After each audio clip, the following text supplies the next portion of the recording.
Before we start, I just wanted to thank you for tuning in. And if you're enjoying my content and would like to support, then you can subscribe to my YouTube channel or leave a comment. Or if you're listening, then you can rate and review the One Day Podcast on Apple Podcast. This stuff really helps and allows my content to reach a wider audience. I'm kind of person that like, if you don't enjoy the thing in the moment, it's just like hard for me. And I don't have like a lot of grit.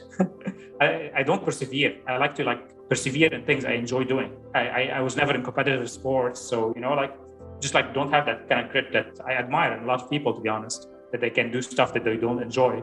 I just don't have it. I like to do stuff that I enjoy. I'm lucky that I've been able to find things that I enjoy that have been productive in the world.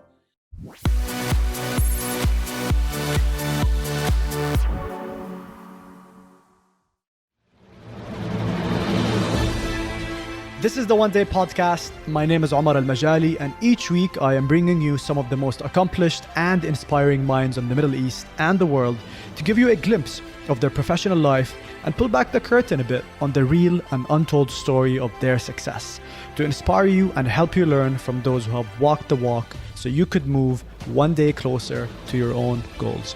Hope you enjoy this episode.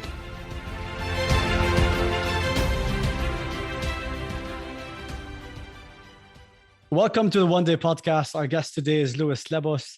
Lewis is the co-founder and board member of Astrolabs, which is a tech incubator with a mission to drive digital growth in companies and people through their training academy, through their startup support program, as well as the co-working community and space that they continue to nurture.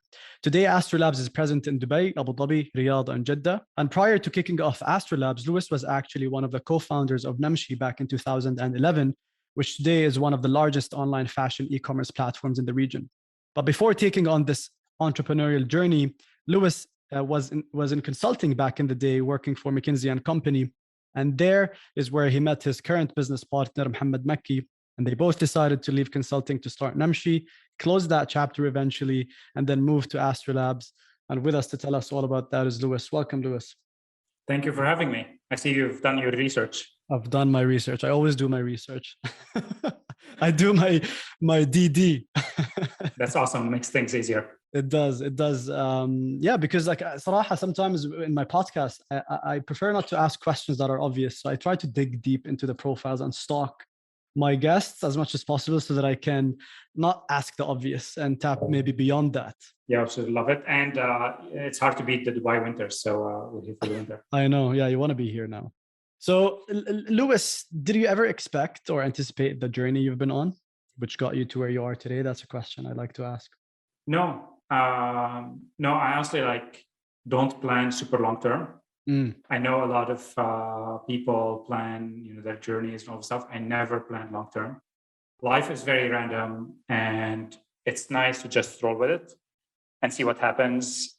When you plan, I think there is like small chance you'll achieve your plans, but the likelihood is you're going to be disappointed. I prefer not to plan. I prefer to invest in myself and have momentum forward, but not really have a very specific destination. It's not like, I'm living, every day as if there's no tomorrow. I try to learn and invest in myself. So I'm preparing for any future, but I don't plan for a very specific future. So honestly, no.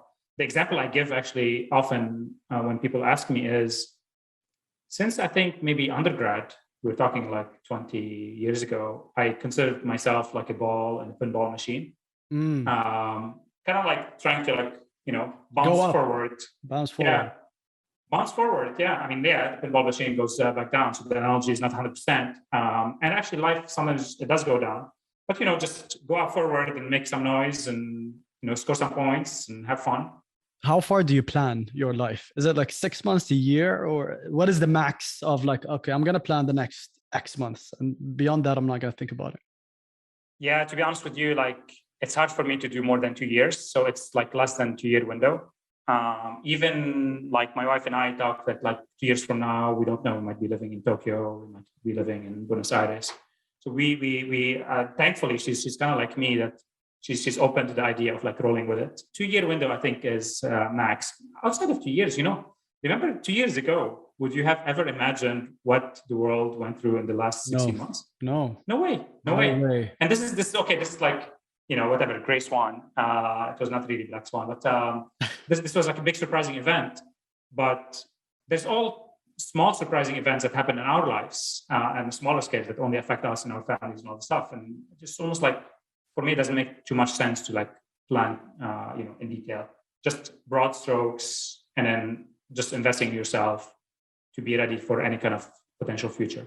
I feel like it's very helpful when your partner's on the same page. So that's awesome that both of you are free-spirited in that aspect. Yeah. I mean, a partner, there's, I have two partners in life. One business is, and the wife. Yeah, exactly. Muhammad, Ralam, and, Elizabeth, my wife. So thankfully, kind of like have been blessed that all of them have kind of like synchronized in some ways to the way I do things.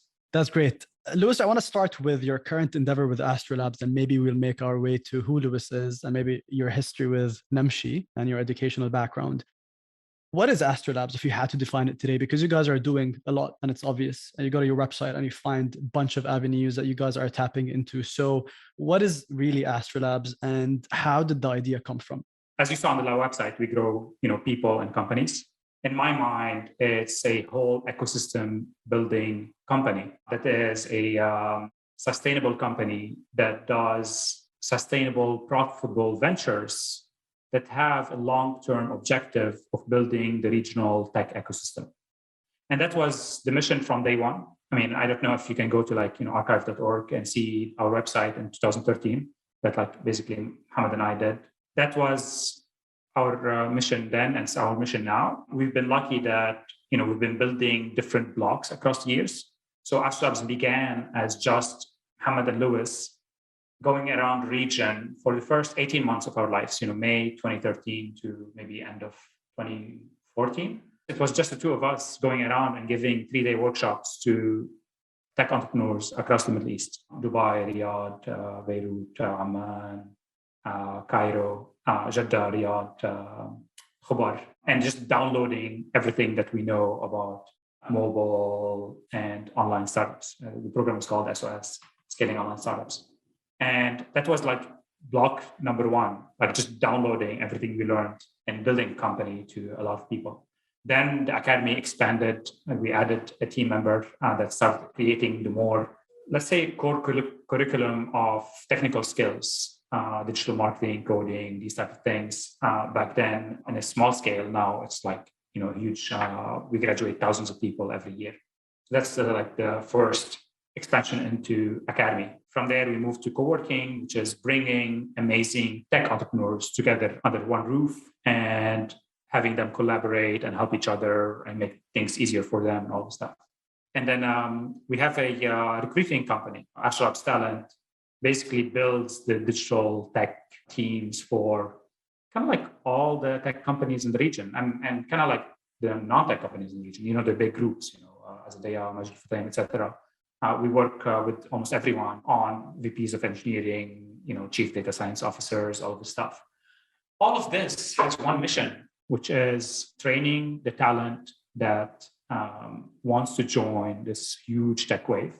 Obviously it's an enormous wave, enabling them to join it, helping them succeed through it, because our classes don't stop at just joining at that company, just like helping you grow.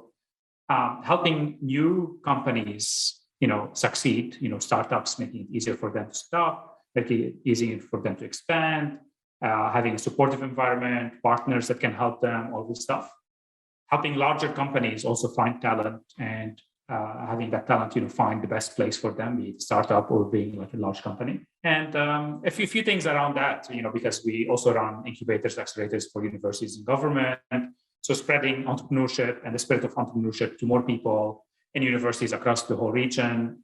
We run multiple accelerators and incubators for governments and universities and some corporates in the MENA region, mostly the GCC, to be honest. But we've done small stuff outside the GCC. Nice. Yeah. Well, that's a lot. That's a long list of credentials that you guys are doing, which is amazing, to be honest. And they didn't happen all at once, right? They happened like block by block, but we've been around for 8 years. So we've been able to build a big, foundation and build on top of that as well. You mentioned educational and capability building, and I want to zoom into that a bit because I want to understand, how do you guys build those curriculums? Do you have someone who sits with you in-house who builds it, or do you guys work with educational institutions? How is the process of, how do you guys come up with curriculums to bridge that skill gap? the focus is building super practical programs with practitioners. So if we're building a new, content piece, we just try to find the person that is like deep into it, right? And it's hard because that person is usually busy actually practicing. Either they're founder or they work at a startup or they're a very big company. They're super busy because usually they're at the top of their game. We're not, working with people that are not the best. So they're practicing. And then we try to help them through the process because, you could be the best data scientist in the world, but to communicate it to a new audience that is learning about data science, there's so much. How do you do examples? How do you engage? All of this stuff. And sometimes the person is the same person that actually teaches us. And sometimes, we kind of co-develop the curriculum. And then the instructor is also a practitioner, but is not the person that developed the content. And 99% of the time, we own the content as a company. So we develop the content, becomes part of our IP. And then we can bring other people because, a practitioner can potentially give it once or twice, but, for us to be able to scale it, we need to have other people come and do we cannot rebuild the content for every new practitioner. And these courses are certified by like international certification organizations, I'm assuming.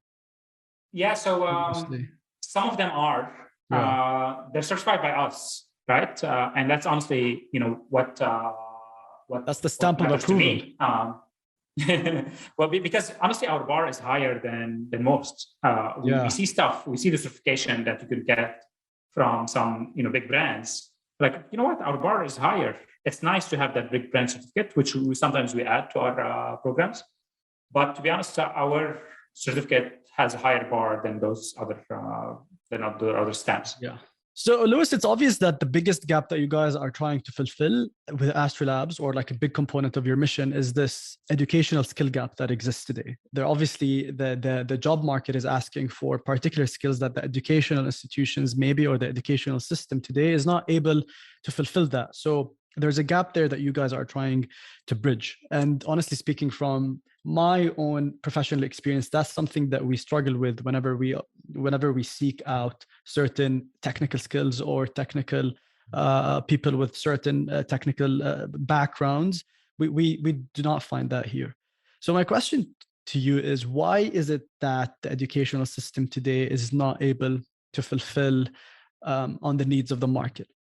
Yeah, this is complex. It's a great question, but it's also quite complex. Listen, we picked it because it's incredibly hard. When you're trying to do ecosystem building, you don't go and do low-hanging fruit, right? Our kind of like mantra / philosophy from the beginning is we're going to pick the hardest stuff, and we're going to do them for a very, very long time, right? Because at the flick of a finger, you can do like a event that motivates people about entrepreneurship, blah, blah. And then they go back and, oh yeah, I want to be a startup founder. Okay, what's next? I don't know how to do a startup. I cannot recruit anyone who knows how to do these subcomponents. Inspiration is easy, but finding the talent and knowledge is much harder. Same thing, honestly, with your funding. People for many, many years would ask me like, oh, do we have lack of funding? At the flick of a finger, if there's good startups, the region has tons of capital. And we're seeing it. We were seeing it the last 2-3 years. Like venture capitals are like mushrooming. So at the flick of a finger, billions of dollars would be put into the local VC ecosystem if there's the actual supply of startup. So one of the hardest things for the tech ecosystem, and also it's not just startups, right? It's just the large company building the tech capabilities and all the stuff. The most complex challenge for the regional ecosystem is the talent component. Yes, we can import. Obviously, we do that, and it's great because that allows the region to find top tech people from around the world and incentivize them to be here. But the other element is kind of like investing in the regional talent and upgrading it to be able to do that, right? So to go back to your question, why do the institutions move super slowly? It's not like for lack of care. Obviously not all institutions care, but assume from the big random sample of institutions in the region, some do care.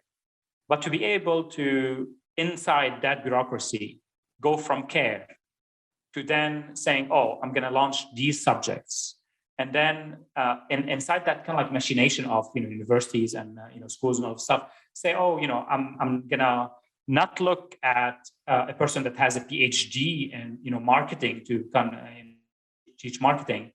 I don't need a PhD in marketing to come teach digital marketing. I need a practitioner. That's also like levels and levels, and this is by the way examples, but like levels and levels of complexity that doesn't allow a normal institution to just pivot and do stuff that is like very in touch with the market. And to be honest with you, they're also kind of like monetizing pseudo monopolies. Like a big university here, it's not like it's very easy to get a university license. So there's not a ton of options. It's very expensive. Everyone kind of must do it. Technically, no, but as we see more and more in the West, but everyone kind of must do it to like go and graduate from university. And they're just kind of like monetizing that fact. And they're not under like huge fire because they haven't seen people like stopping going there.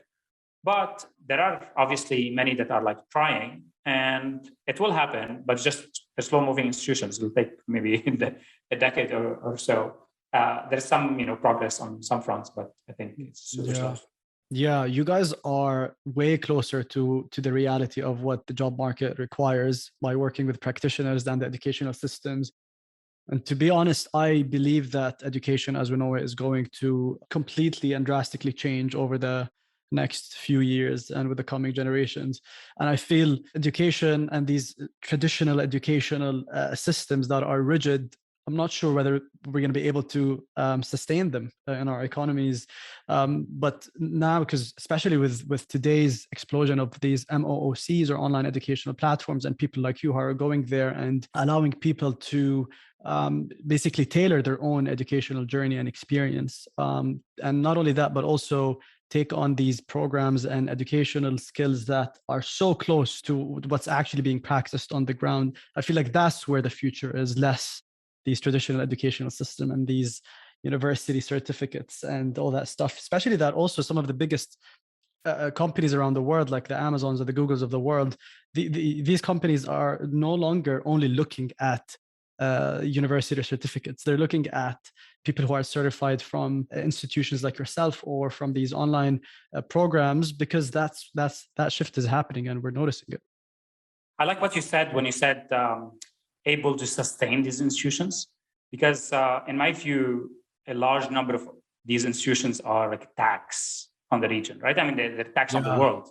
They're a tax because you need to go and get a degree. A lot of employers right now still require it and all of the stuff. And you go and like spend your time and spend your money and take out, sometimes student loans, or your parents like struggle to pay for them. But the return on investment is not there. And that's kind of like, just like a tax. And I think honestly, ideally, we shift to a state where at least the, hard skills that they're teaching, they should be measured on their outcomes, and we have much better statistics on this university. Their computer science grads are hired at these places, like real statistics, not like, oh, we have one person that like is working at this place. Yeah. There's always the person that like makes it on their own. But real transparent data about where their graduates are going, all stuff, because it's honestly like travesty that there's some computer science grads from this region that graduate and can't do anything in like Web 2.0, forget Web 3.0, like important fundamentals, but then like at least like in last year, just teach them everything that is like, current tech stacks. Waste of time, money, and energy, to be honest. Yeah. Louis, you worked a lot with entrepreneurs. You are an entrepreneur yourself. You are exposed to the startup ecosystem as part of Astrolabs and maybe your prior experience. And I'm shifting gears here a bit to talk more about entrepreneurship. What would you say are the main blocks or reasons that stop entrepreneurs from pursuing or continuing on their ventures and journeys? Or maybe one of, or maybe the top 3 biggest reasons why these ventures fail? And I know this is a broad topic because the reason could be funding or mindset, but from your particular experience in our region, maybe, what would you say is something that comes that's very pronounced here? Yeah, you're talking our region, right? So my thinking about this shifts, through the years, but it's been relatively consistent. I do not believe it is funding. because I have not encountered one startup. I thought, I wish this amazing group of entrepreneurs that have product market fit, I wish someone could fund them, right? I've just never seen it. And people who say funding, well, show us the startups. We're happy to put money in them. That like amazing group of entrepreneurs that can like for sure make it happen. And they have product market fit on this like amazing kind of like idea that the market really wants. I think one element, honestly, is this like concept of entrepreneurship of like ideas. And it's not ideas. It's just finding something that is missing in the market, a gap, a need that is currently hidden, and then building something that people want as program, like you say, right? And said.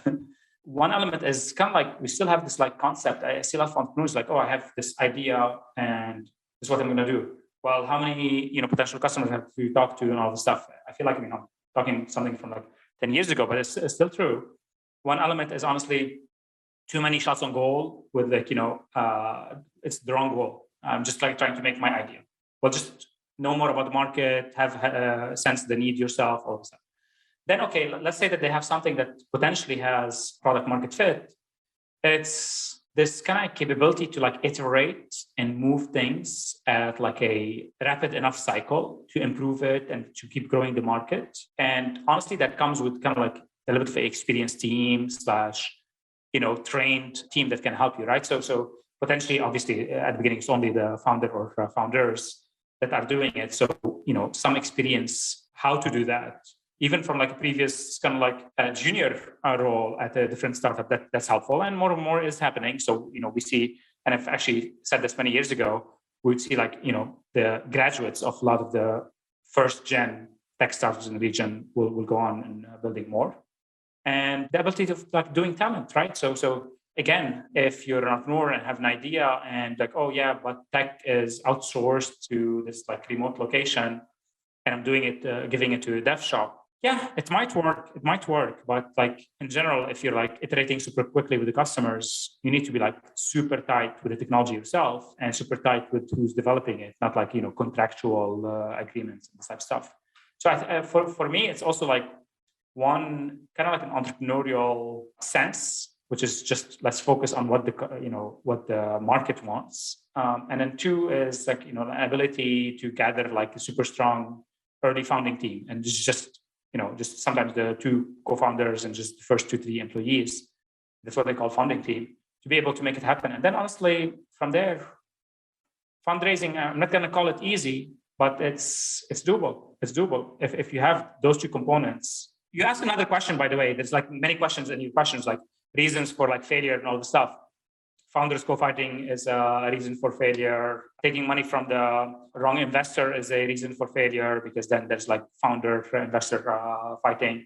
There's ones that kill you later, but the one that kills you at the beginning is creating a product that the market doesn't care about. Yeah, of course, it all boils down to the idea, to be honest.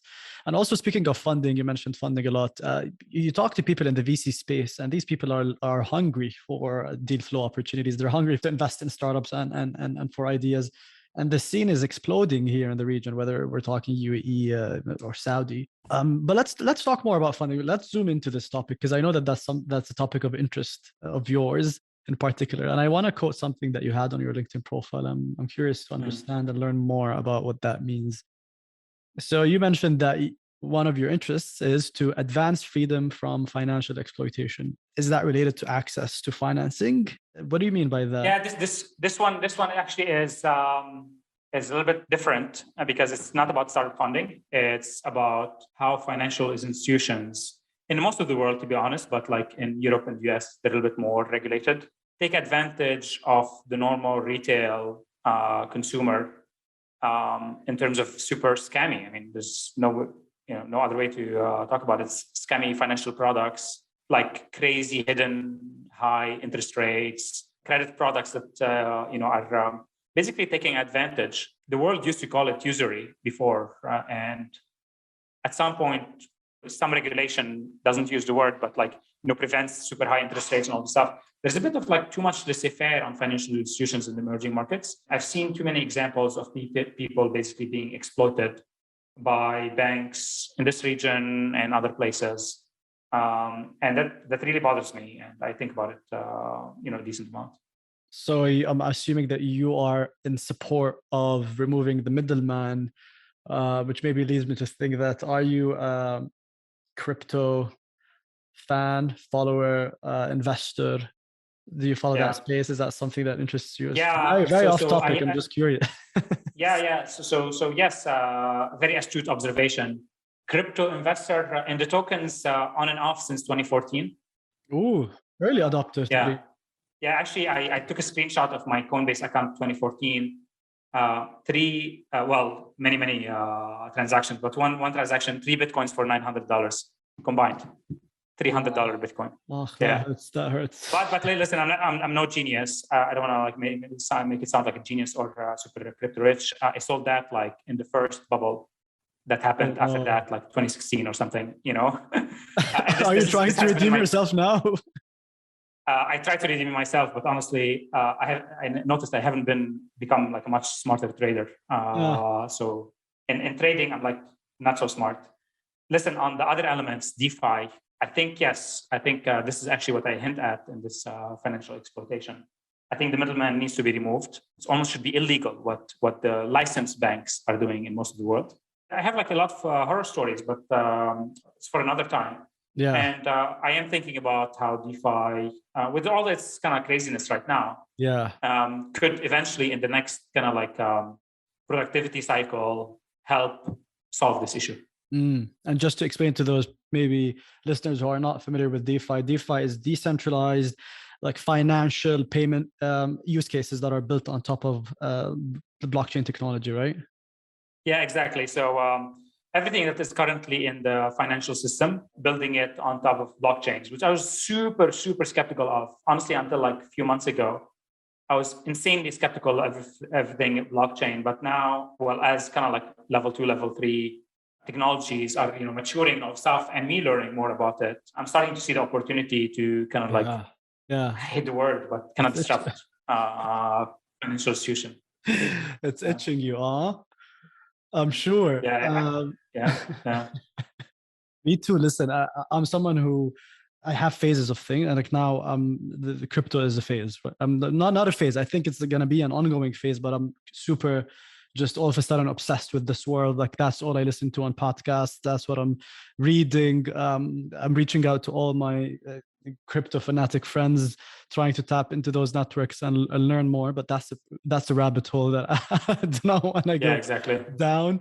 Now I want to learn more about you, Lewis. Take me back to your upbringing, your educational career, maybe very briefly. Paint a picture of Lewis pre-professional world. Basically, I grew up in Lebanon. I wanted to be an astrophysicist since I was a kid, since I was like 5, maybe. Astrophysicist. I just wanted, not astronomer. Astronomer kind of like study, kind of like, where things are in the sky and, this type of stuff and count things. I mean, I don't want to like, put it down, but that was not my personal interest. Astrophysicists study how things operate in the universe. And I basically spent like a decade or so at least reading books on this between I think I read some stuff before I was 10, but until college.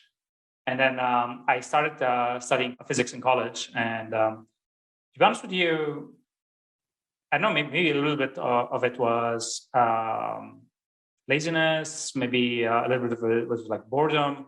But like I felt like my first year in physics was like just doing differential equations the whole time. And it's like, unlike kind of like, thinking about concepts, maybe if I've like, gone through it for like 4 or 5 years and then a master's of also doing differential equations, then I could have like started thinking about like big questions. But I didn't enjoy it. And I'm kind of person that like, if you don't enjoy the thing in the moment, why are you doing it? It's just like hard for me. And I don't have like a lot of grit.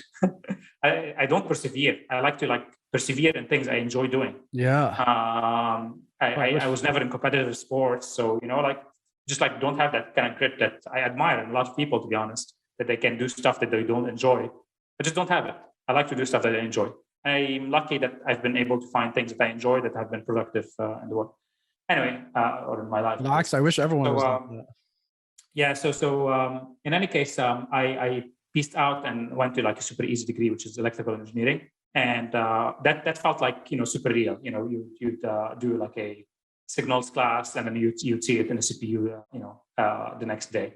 Then you'd study Fourier analysis, and then, the next day you're seeing how it applies to like an antenna.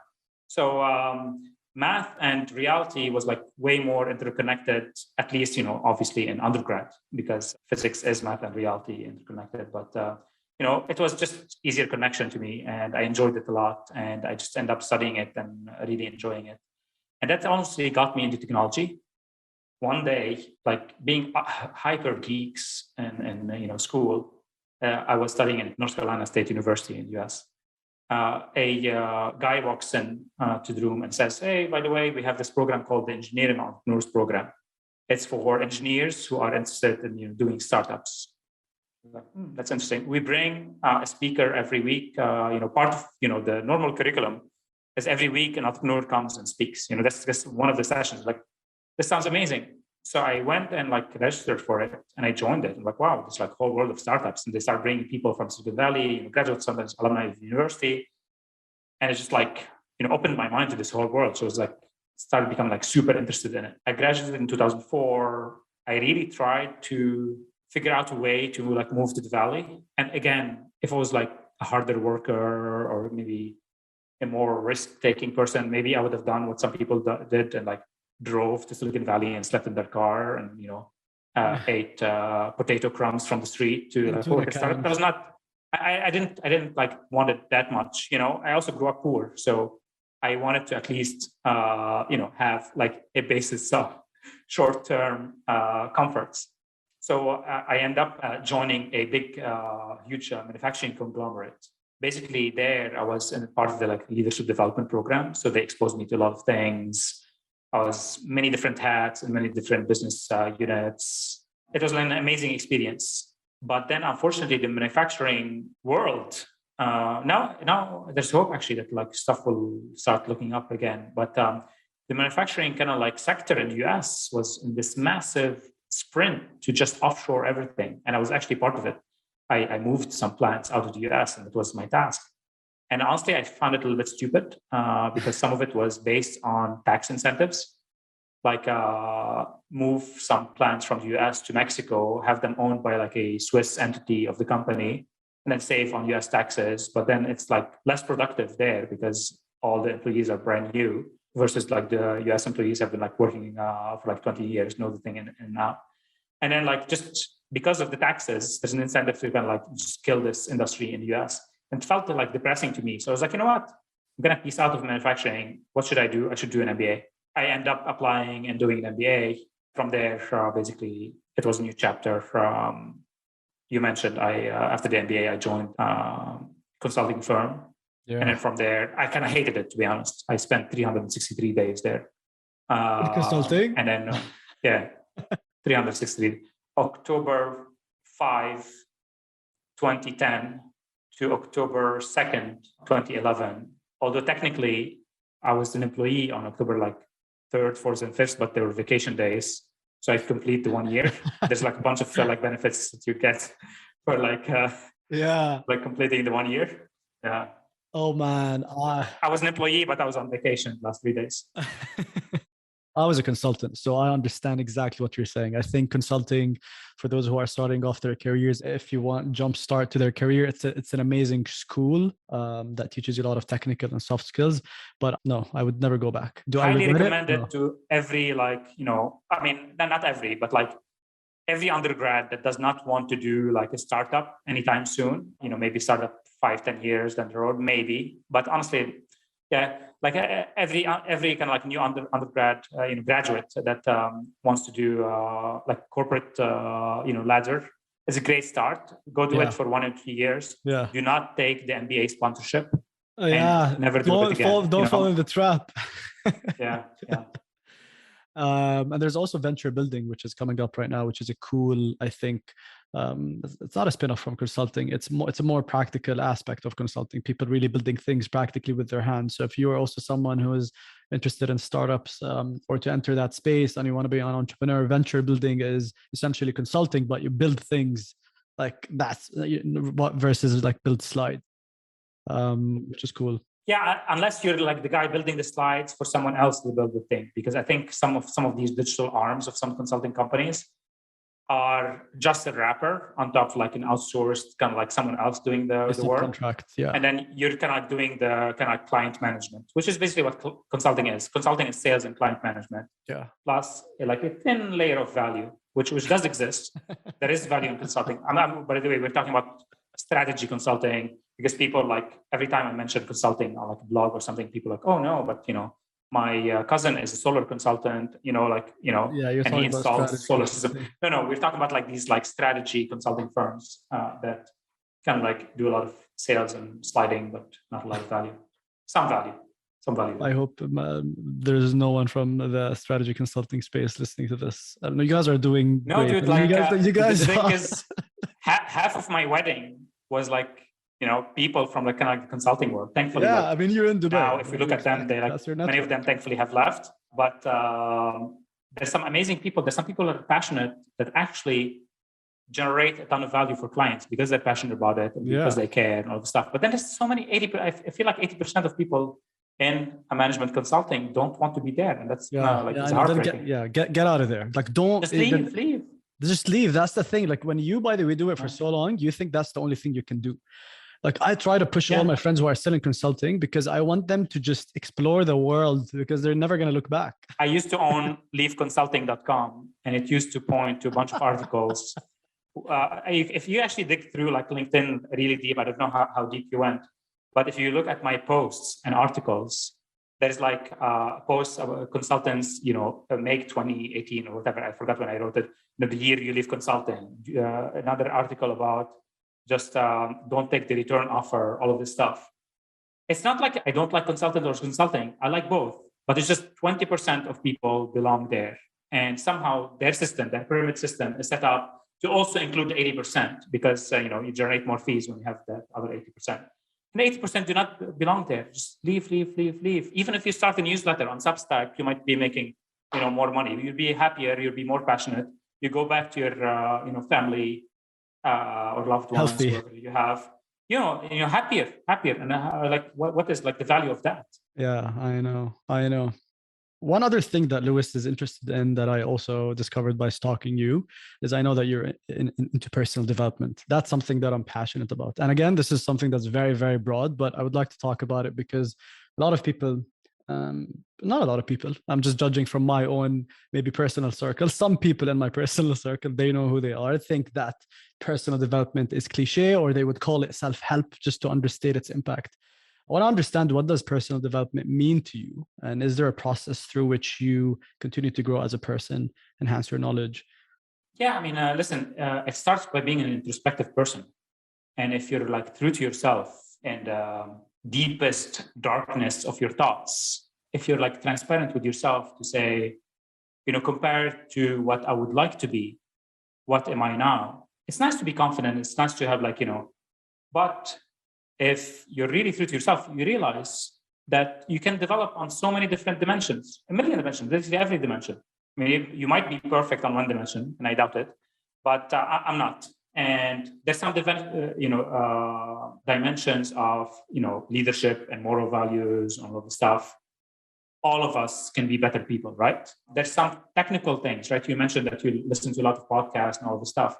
I'm right now also diving into learning about industries and stuff. I think, listen, two things. If you're authentic and, honest with yourself, and two, if you're curious, self-development is what you do all your life because you're reading and you're learning and all the stuff. Sometimes you take it a little bit too much. Sometimes I noticed that, maybe like the people that for many years, I felt like if I did anything besides watching, even if I had lunch, I would be watching an educational YouTube video. This happened maybe for spans of many years. And dude, just watch some comedies, chill. It's not a race, but it's it's also again, I'm not competitive.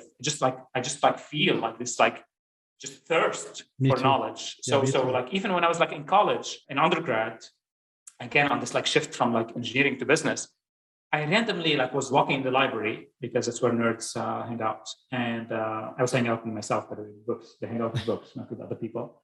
And I randomly found this a magazine called Harvard Business Review. Honestly, I'd never heard of it before in my life. I kind of not sure if I had heard of Harvard Business School, to be honest.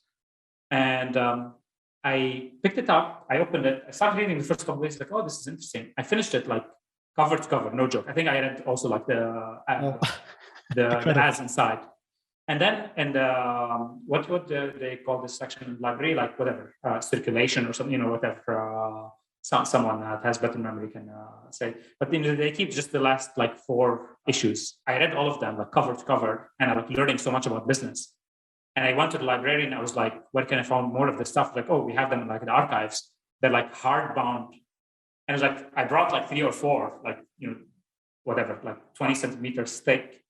And it's like, I would need to check, like, oh, you cannot check these, we don't, magazines, we don't like to take them home. So I sit for hours just reading about business. And this is kind of like the infrastructure for kind of like my business knowledge is reading kind of like maybe 100 issues of like HBR.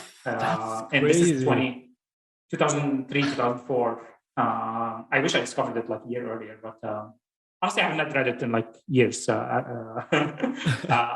read like an article like once every 6 months. It's a great magazine if you're about to learn about business.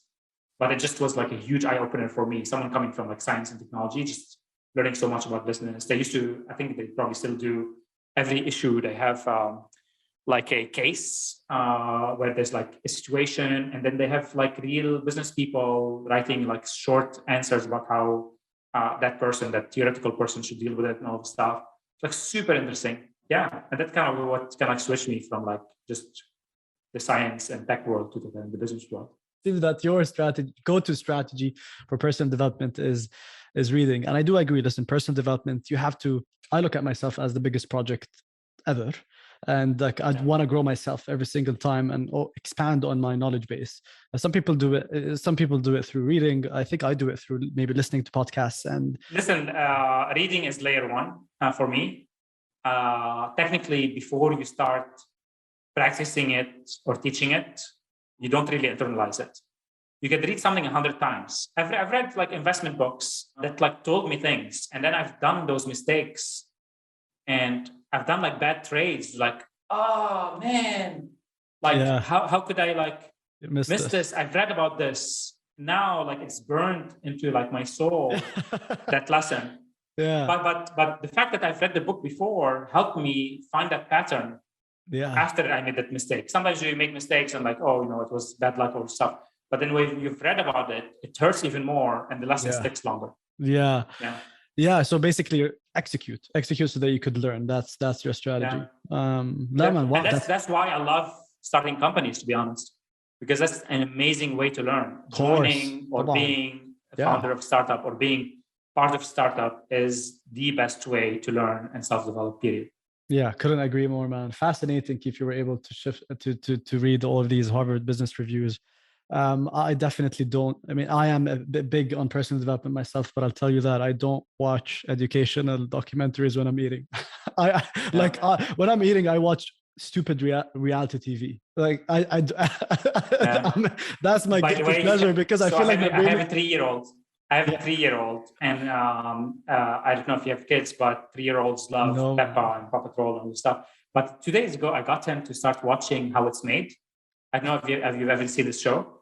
And then we watched some like How It's Made is like a Discovery Channel show, but I found it on YouTube. And we started together and we're like, oh, let's watch the one how they make these tiny blocks, which is what he calls Legos, the small size Legos, not the big Legos. And we watched a whole documentary about how they make Legos. And I kind of like tell him, they show you kind of like injection molding and all the stuff. Then we watched one how they make crayons, the Crayola crayons. Oh, wow. Super interesting. We watched one how they make the chocolate coins, the golden chocolate coins. Yeah. And his answer immediately was like, I want chocolate. But so that one backfired. But I'm starting to I think this stuff you can kind of transmit. You're starting him young. Yeah. That's for sure.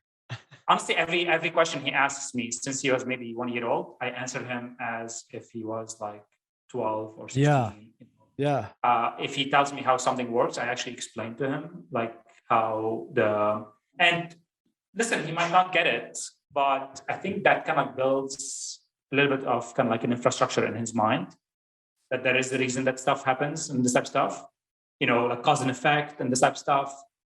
I think this is super important. This is kind of like the basis of how things work, is like a super important thing. And this is another failure of the educational system.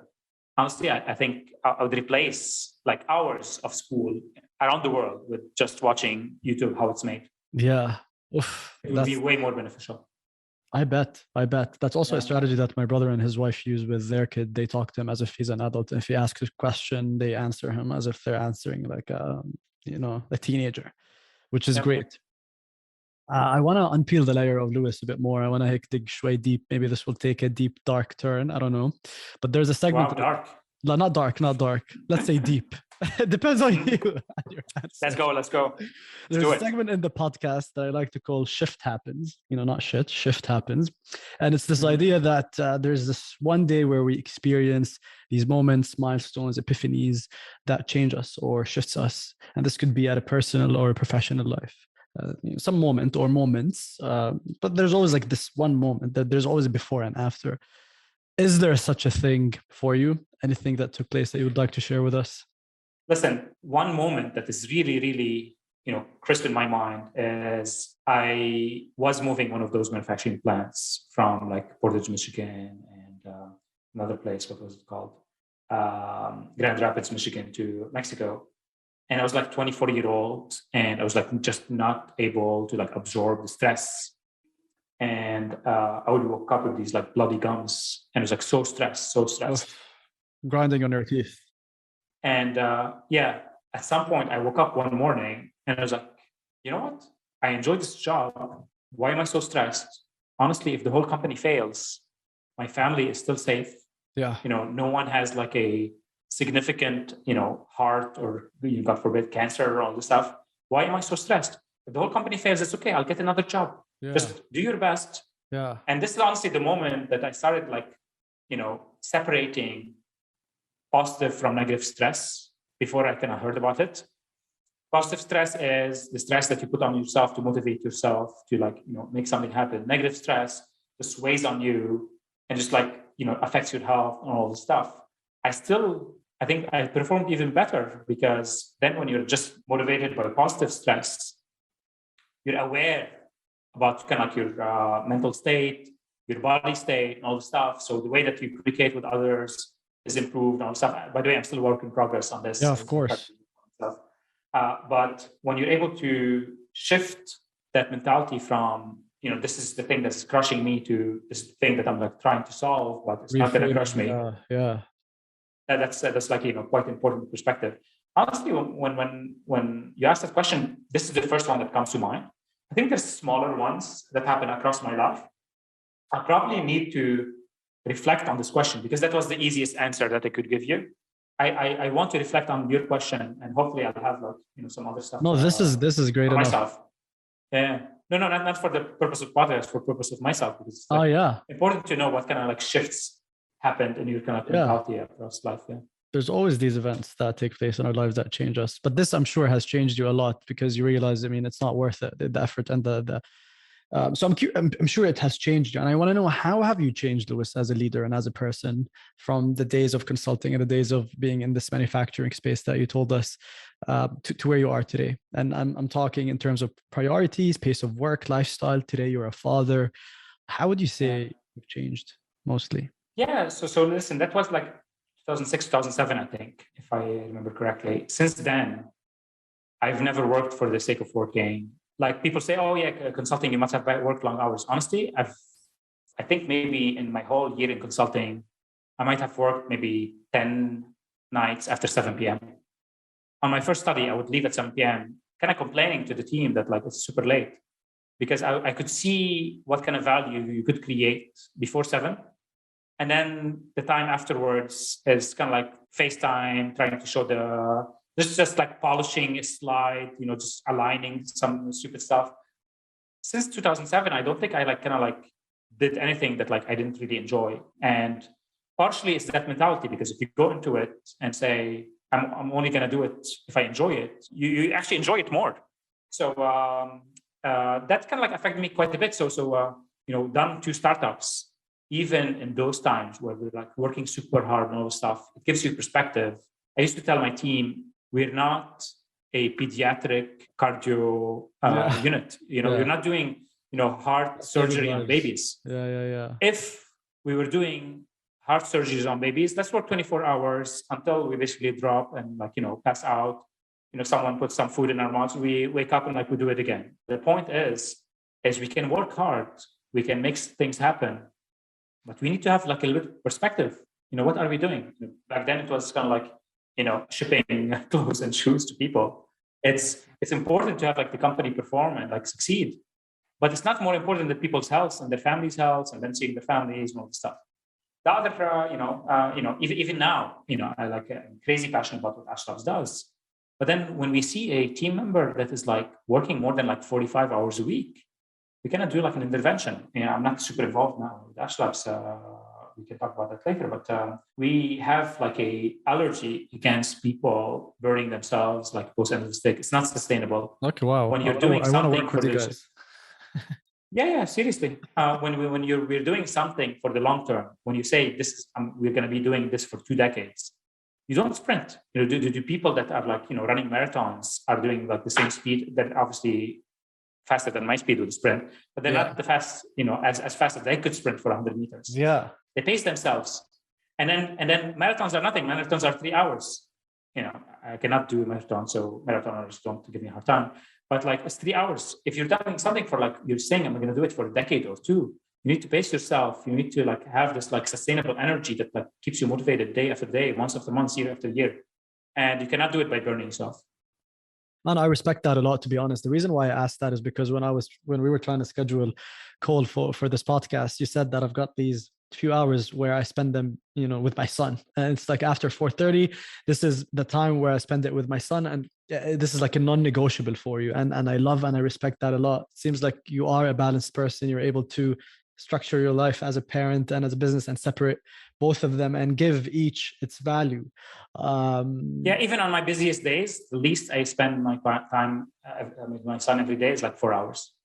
Not one-on-one. Sometimes my wife is there, but with him, minimum 4 hours a day. Usually it's more, but obviously if you say someone is important to you and you don't spend time with them, you're lying to someone, yourself or others, right? Yeah. They're not important to you, or you're not spending the right time and energy where you think the important things. Yeah.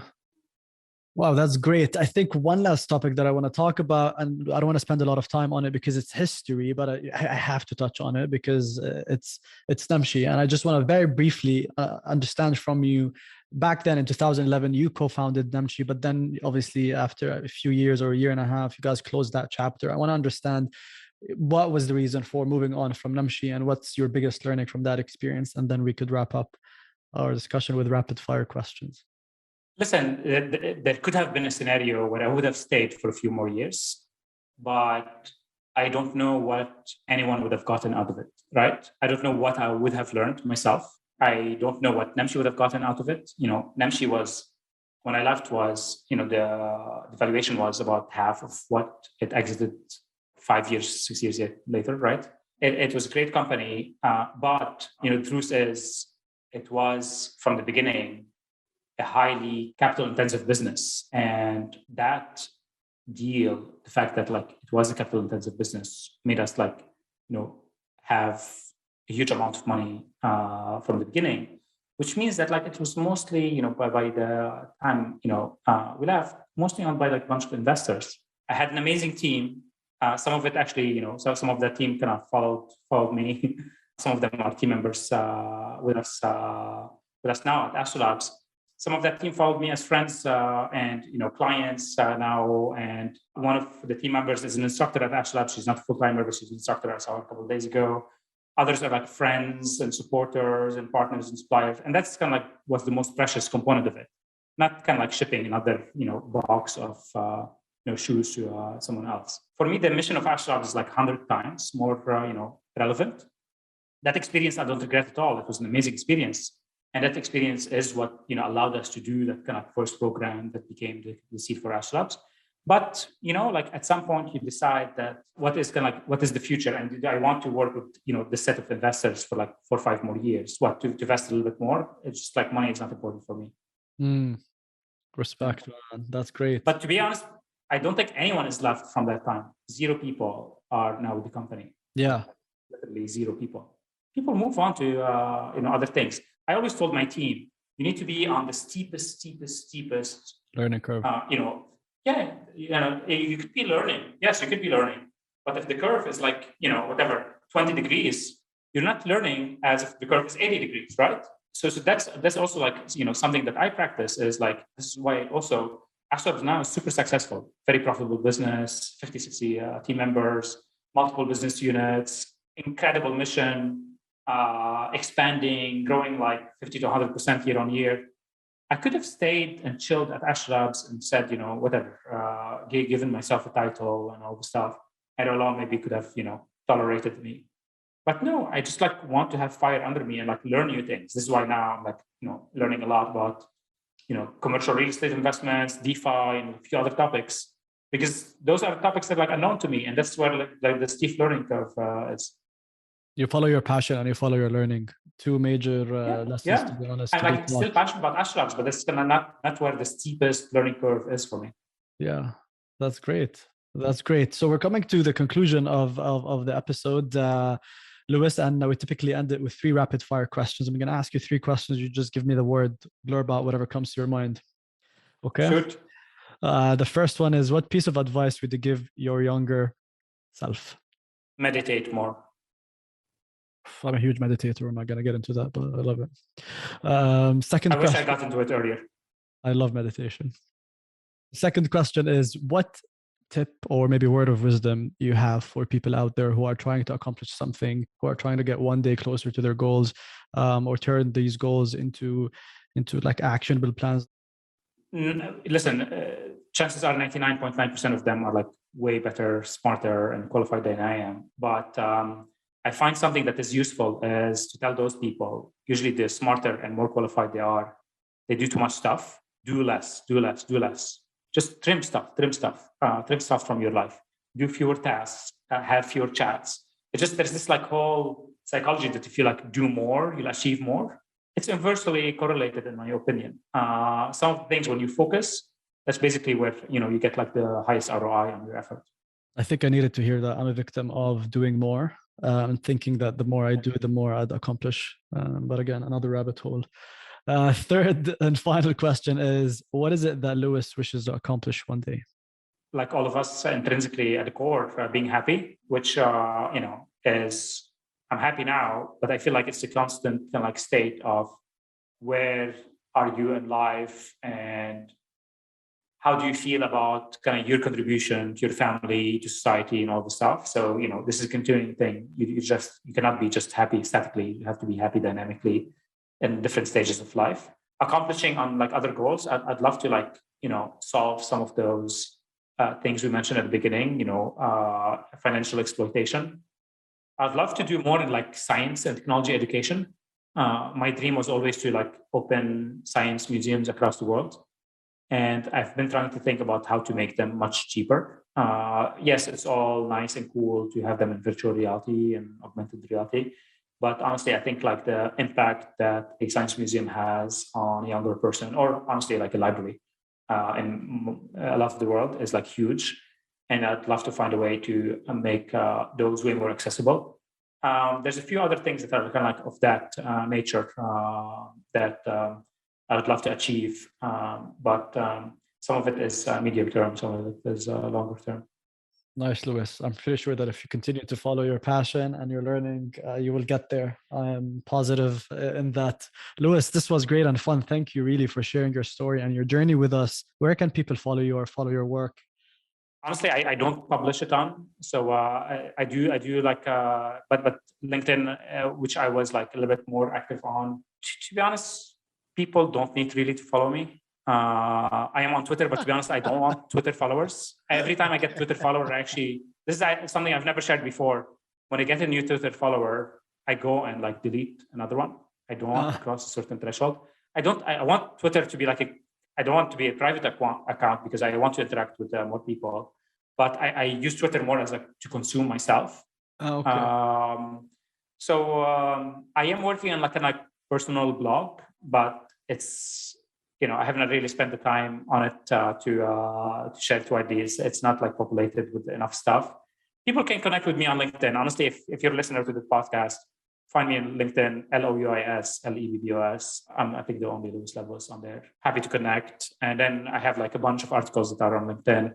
I do have some like archive on Medium. So if you search for like articles on Medium for Louis Lebbos, you'll find them there. But besides that, not super worth it. There's like way smarter people with like way more interesting stuff to follow. Like, just again, do less. Not follow Louis. Follow like Fred Wilson and Bill Gurley and Derek Sivers and such stuff. That's the first. People deleting followers just to not cross the threshold. That's the first time I hear that, but it's very Louis of you, I guess. And amazing, man. Thank you so much again for your time. I hope you enjoyed this episode and that you were able to pick up a thing or two that could help you in business or life. If you would like to hear more conversations like these and you're not yet a subscriber, go ahead and subscribe through your preferred podcast platform. And follow us on Instagram at oneday.thepodcast. And you could reach me on my personal Instagram account at @o_almajali. And last but not least, if you prefer to watch the full episode on video, then you can do so on our YouTube channel, One Day the Podcast. Till next time.